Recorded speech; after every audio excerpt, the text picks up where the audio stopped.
और अब रुख करते हैं कुछ और खबरों का। दिल्ली से सटे हाईटेक शहर नोएडा का सेक्टर 150, जहां चमचमाती इमारतों और स्मार्ट सिटी के दावों के बीच एक 27 साल के नौजवान की मौत ने पूरे सिस्टम को कटघरे में खड़ा कर दिया है। ये सिर्फ एक सड़क हादसा नहीं था, ये उस व्यवस्था की विफलता थी जहां जिंदगी बचाने के लिए मौजूद 80 वर्दीधारी तमाशबीन बने रहे और एक बेटा अपने पिता के सामने डूबता चला गया।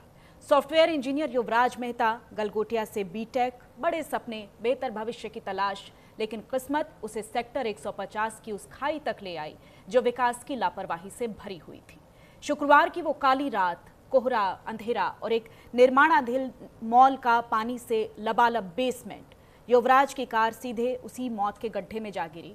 पिता राजकुमार मेहता की आंखों के सामने बेटा कार की छत पर लेटा था, मोबाइल की टॉर्च जला बुझाकर बता रहा था कि वो अभी जिंदा है और उसी अंधेरे में गूंजती रही एक चीख, पापा बचा लो, मैं डूब रहा हूं। डायल 112 लगाया गया, पुलिस आई, दमकल आई, एसडीआरएफ, एनडीआरएफ तक पहुंच गई।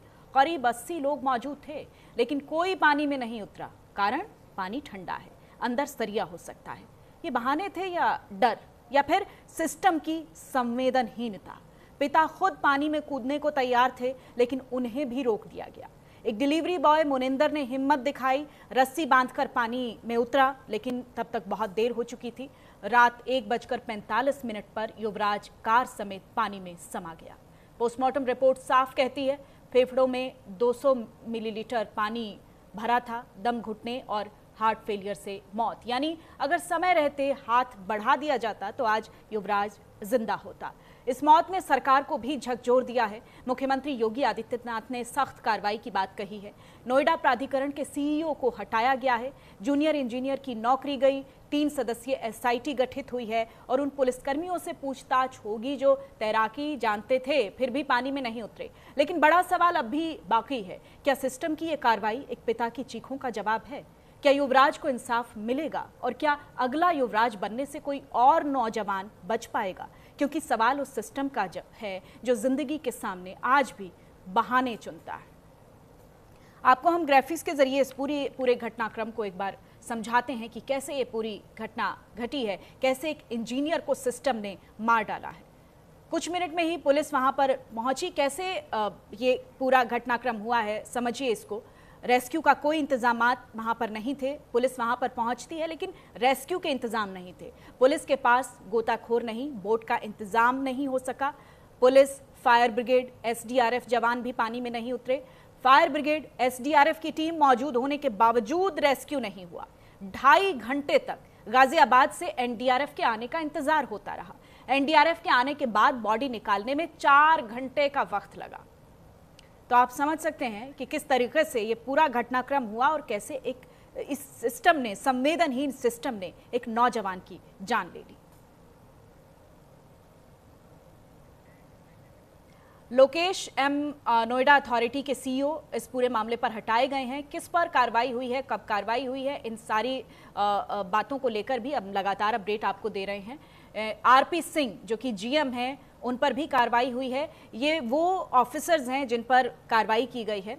इसके अलावा जो इलेक्ट्रिकल मेंटेनेंस का जो जिम्मा है नोएडा अथॉरिटी पर, वहाँ पर भी उस डिपार्टमेंट में भी कार्रवाई की गई है। एसपी सिंह जो कि जीएम है ट्रैफिक सेल के नोएडा अथॉरिटी के, उन पर कार्रवाई की गई है। AK अरोड़ा जो कि जीएम है सिविल नोएडा अथॉरिटी के, उन पर भी कार्रवाई की गई है। तो ये तमाम जो एडमिनिस्ट्रेशन के लोग हैं उन पर कार्रवाई की गई है। लेकिन सवाल अब भी यही बरकरार है कि आखिरकार ये जो सिस्टम की संवेदनहीनता है, इसकी भेंट कब तक लोग चढ़ते रहेंगे?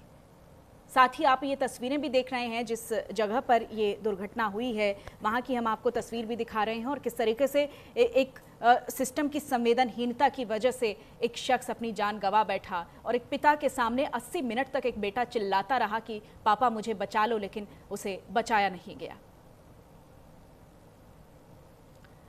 तो तमाम बड़े सवाल हैं इस पूरे मामले पर कि आखिरकार युवराज की मौत का जिम्मेदार कौन है।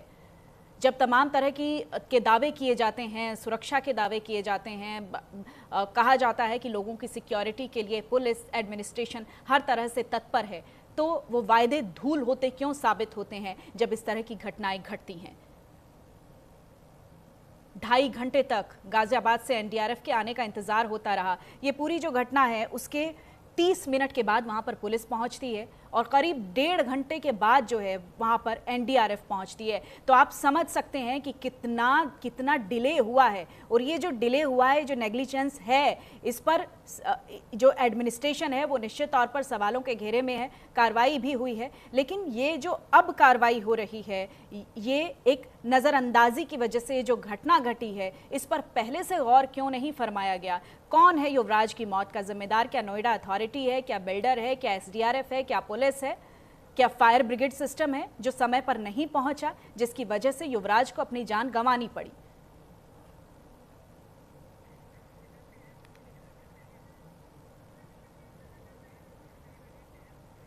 तो इस पूरी घटना पर साफ तौर पर लापरवाही नजर आ रही है और ये लापरवाही किसकी है, ये एक गंभीर सवाल है।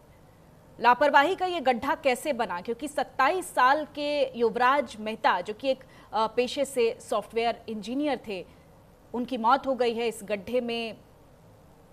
नोएडा सेक्टर 150 में युवराज मेहता रहते थे। उनके बारे में जो डिटेल्स हमें मिली है वो हम आप तक पहुंचाने की कोशिश कर रहे हैं कि इनका बैकग्राउंड क्या था। गुरुग्राम की एक कंपनी में जॉब करते थे, इकलौते बेटे थे अपने परिवार के। जो बहन है वो विदेश में रहती है, तो एक इकलौता बेटा अपने परिवार का एक चिराग जो है उसको परिवार ने खो दिया है। दफ्तर से घर आ रहे थे और उसी दौरान ये घटना घटती है, दुर्घटना होती है। रात के समय जो घना कोहरा था, विजिबिलिटी कम थी, जिसकी जो एक बहुत बड़ी वजह इसकी बताई जा रही है, क्योंकि कोहरे की वजह से ही रेस्क्यू ऑपरेशन में देरी हुई, ये एडमिनिस्ट्रेशन का कहना है। नोएडा सेक्टर 150 में ये हादसा हुआ है। तो इस पूरी घटना से जुड़ी ये तमाम डिटेल्स जो अभी तक सामने आई हैं। युवराज मेहता की कार बेकाबू होकर गड्ढे में गिरी है और करीब 80 मिनट तक वो कार एक गड्ढे में फंसी रहती है। लगातार एक शख्स जो है मोबाइल की टॉर्च जलाता है, बुझाता है, कोशिश करता है कि कोई तो आए, कोई तो उससे बचाए, लेकिन वहाँ पर पुलिस भी मौजूद होती है, तमाम टीम्स भी होती हैं, एनडीआरएफ, एसडीआरएफ तमाम पहुँच जाते हैं वहाँ पर रेस्क्यू ऑपरेशन के लिए, लेकिन शख्स को नहीं बचाया जाता है। निर्माणाधीन मॉल के बेसमेंट में ये गहरा गड्ढा खोदा गया है और उस गड्ढे में पानी भरा हुआ था। तो ये साफ तौर पर जो लूप होल्स हैं, जो लापरवाही है, वो एक जगह पर नहीं नजर आ रही है। इसके बहुत सारे फेजेस हैं जो अभी तक दिख रहे हैं।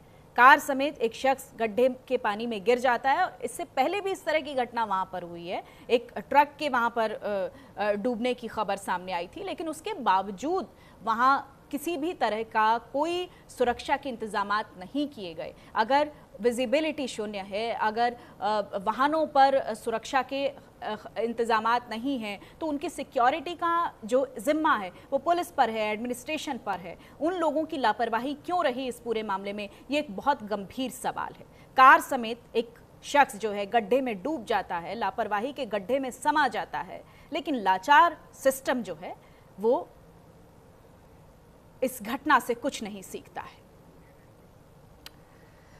और ये बड़ा इमोशनल, देखिए एक बाप के लिए कैसा रहा होगा जब उसका बेटा उसके सामने चिल्ला रहा है। 80 मिनट तक एक शख्स चिल्ला रहा है, अपने पिता से गुहार लगा रहा है कि मुझे बचा लीजिए, क्योंकि पहला कॉल जो है युवराज की तरफ से वो अपने फादर को किया गया था, उनके पिता को किया गया था। उनके पिता करीब वहाँ पर 20 मिनट के बाद, 30 मिनट के बाद वहाँ पहुँच जाते हैं और लगातार पुलिस को वहाँ पर कॉल्स किए जाते हैं और 80 मिनट तक ये शख्स चिल्लाता रहता है, लेकिन इस पूरी घटना पर किसी भी तरह का कोई गौर नहीं फरमाया जाता है।